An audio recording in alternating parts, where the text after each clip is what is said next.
पाहिजे ती, पण ही सगळी निवडून गेलेली लोक सगळे आणि केंद्र गेले सगळे लाभारांची पोहोचली.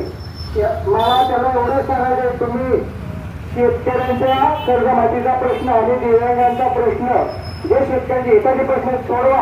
आणि ते तुम्ही दिलेले आश्वासन आहेत आणि महाराष्ट्र आधी तुम्ही दिलेली होती आणि तुम्हाला तुमच्याच्यानं जर ती पूर्ण करायची नव्हती, तुमची अवकाश नव्हती, तर तुम्ही आश्वासनं द्यायचीच नव्हती. कारण तुम्ही दाखवून दिले की तुम्ही किती महान लबाड आहे. तुम्ही शेतकऱ्यांच्या आणि शेतकऱ्यांच्या नादी लागू नका, शेतकऱ्यांचं नुकसान करू नका. शेतकऱ्यांचा हमीभाव असेल, होताचा प्रश्न असेल, देवांच्याकडून आपला उदरनिर्वाह करायचा असतो, तर ह्या उदरनिर्वाहासाठी गरज असते ती आर्थिक भांडवलाची.